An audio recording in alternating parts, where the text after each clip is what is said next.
Hey everybody, welcome to our next exit.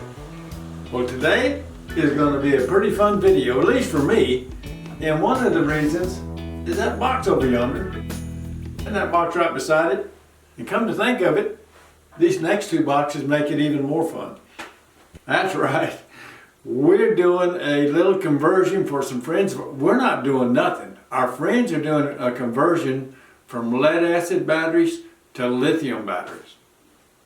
And I'm guessing a lot of you guys are thinking about doing the same thing. This lithium revolution is really taking over, and the prices are coming down where us regular folks can't afford them. So let me try and explain just what's going on here. First of all, I got no skin in this game at all. I'm just kind of a go-between. A couple of weeks ago, a company called Lithium Batteries contacted us and wanted to know if we'd be interested in doing a product review on their lithium battery. We really had no interest. Then we talked about maybe some of our subscribers that might want to do a conversion from lead acid to lithium. And we've got some friends, Tom and Lori, you've seen them in several of our videos, and they're thinking about doing that exact same thing. And they're out camped right now, about 30 miles away out in the middle of the desert with some of their friends, and they're going to do the same thing. They're both like doubling their solar power, and they're both getting rid of lead acid batteries that are kind of wore out, and they decided to go with lithium. So bottom line, Lithium ended up sending Tom and Lori two batteries, 200 amp hours of lithium to replace the 200 amp hours of lead acid that they've got right now. And to be honest, Tom and Lori were so impressed with Lithium.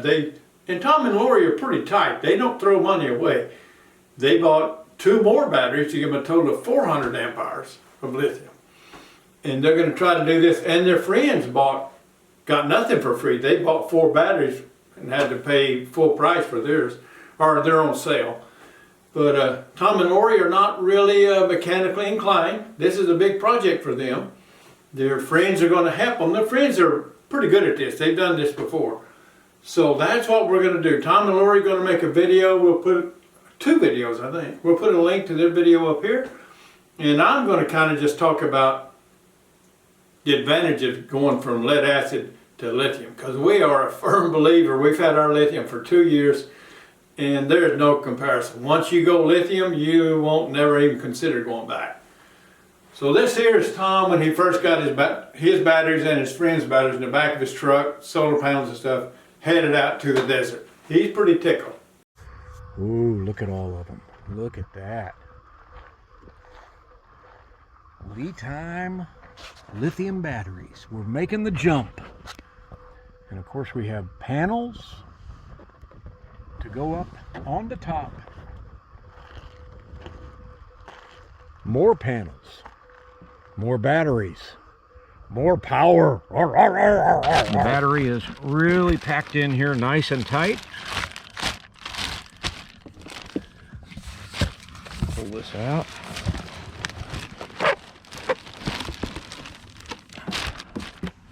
Look at that. That is beautiful. Lithium 12.8, 100 amp hour batteries. And like I said, they sent us 2 of those. So we will get busy and get these charged up this morning. They say you have to test them and then make sure that they're charged up to 100% before you do put them in service, which is what we're going to do. So you're probably wondering, what's all the hubba about a lithium iron phosphate battery?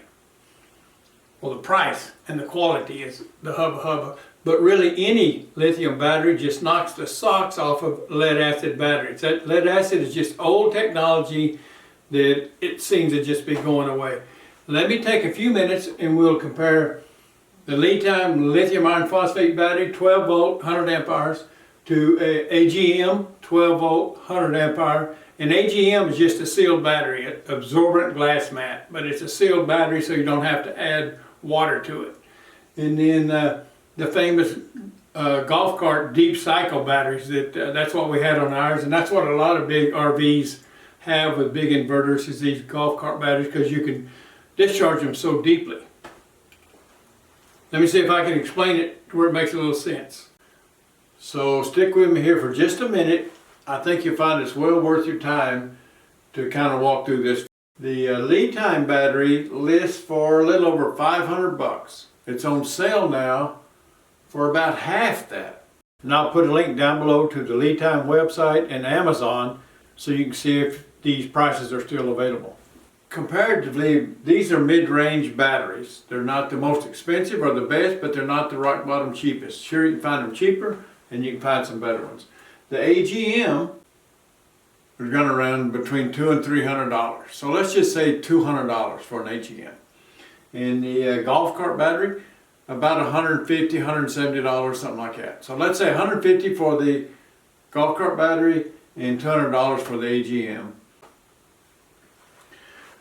So the first thing we got to do is get it to apples at apples. The AGM battery here, it's 100 amp, but you can only, on any lead acid battery, you can only use 50% of its rated amp hours. So 100 amp hour battery only gets you 50 amp hours. So it takes two batteries wired in parallel to get you 200 amps so you can use 100 amps. That makes sense? The golf cart batteries, they have 230 amps in these golf cart batteries, but they're only 6 volts. So you have to have two of these golf cart batteries wired in series so you can double the voltage. The amperage stays the same, but you wire two of them in series and now you have a 12 volt battery with 230 amps. You can use half of that, so that's 115. So we got two of the AGMs and two of the golf cart batteries. You also got to look at the weight. The lead time is 25 pounds for the one battery that you can use 100 amp hours out of. But the AGM, 65 pounds. Both of these Duracells are about 65 pounds.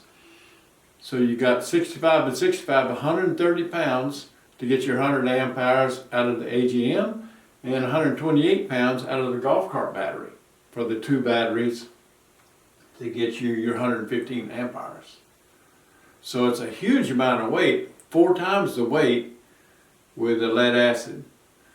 Oh, and then the other thing, the lithium batteries, most all of them will get you 3,000 or 4,000 discharge and charge cycles, you know, and that's roughly 10 years. 4,000, that's like once a day for 10 years. But the lead acid, virtually all of them claim between 500 and 1,000 discharge and charge cycles. So the lithium battery lasts you 3-4 times as long as the lead acid. Lead acid is about 3 years. Some people go longer, you really take care of them and you can get them to last longer. Same with lithium, you don't discharge them all the way or charge them up all the way, you can get them to last quite a bit longer. But you've got about 4 times, so it's like 4 sets of batteries you'd have to buy to equal one lithium over a 10-year period. You never know until you open these things up. I know what a lot of you guys are saying. $265? Probably just some cheap overseas knockoff that won't last any time at all. But listen to what Will has to say. Actually, not that bad. And that's Will Prowse. He's got the most popular YouTube channel for doing reviews on lithium batteries. He's some kind of electrical engineer or some kind. He's highly educated, you can tell. And he's got a book out about putting solar panels on your RV that I'd recommend getting. I'll put a link to his channel up here. If you're not familiar with it already, you probably, and you're thinking about anything solar with your RV, you'll want to watch some of his videos and maybe even buy his book. I did. And I've got no association with Will Prowse or his channel or with Lead Time Batteries, really. But Lead Time Batteries did send Tom and Lori 2 free lithium batteries to help do their conversion from lead acid to lithium. And then Tom and Lori purchased the other 2. That gives them 400 amp hours to use in their fifth wheel for their boondock. And they boondock virtually 12 months out of the year. Pearl and I, when we're boondocking, we use between 300 and 400 amp hours a day. So, but we use our microwave, our big electric coffee pot, convection oven. We use a lot of power. The example I gave earlier with the cost and the weight, that was for 100 amp hours of power. To get 400 amp hours, you got to multiply these numbers times 4. So that's a lot of savings going to lithium, both in weight and in cost. But you may not need 400 amp hours. We've got friends of ours, Wayne and Carrie, they live full time in their brand new Tiffin. And he called a couple days ago.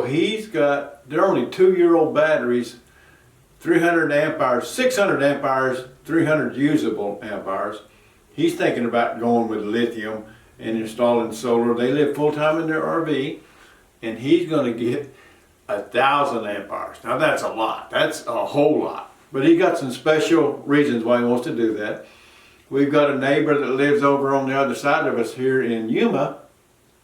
He had a pickup camper the 2 or 3 years that we've known him, and 100 amp hours was plenty. He just bought a fifth wheel, but he doesn't live in it full time. He'll be living in it part time.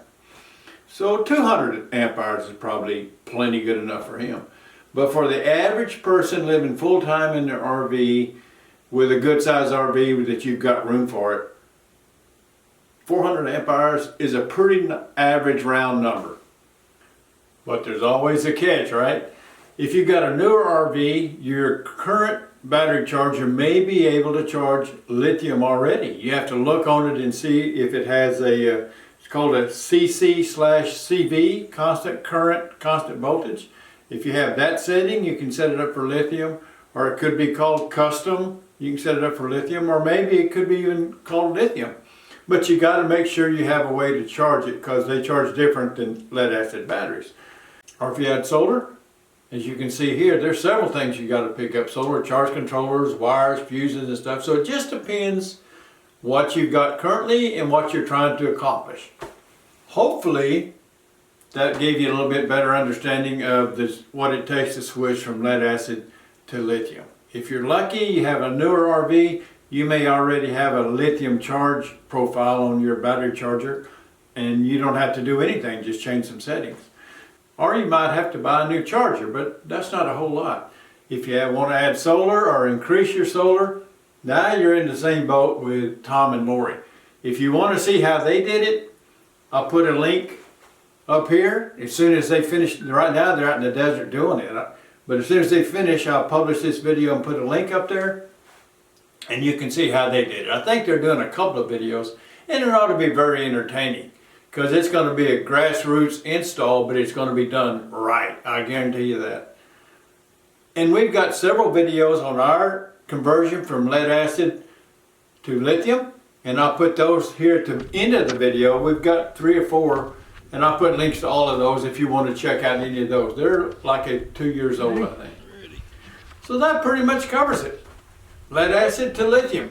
It's the coming thing. And if you're considering it, now is the time to do it. Lead Time has their sale on for half price. This is the middle of December of 2023. I have no idea how long their sale will last. You got it? But if you're considering it, I would highly recommend it. And recommend doing it now, because the price down, is 3 to definitely the go. best you're going to find. So that pretty much covers it. That wasn't too We difficult. want to thank Lead Time for sending us these free batteries for Tom and Lori. That was a great help. I know Tom and Lori appreciate it. But until we see you guys again next time, keep the wheels rolling, stay safe. We'll see you at the next exit, folks. Bye-bye.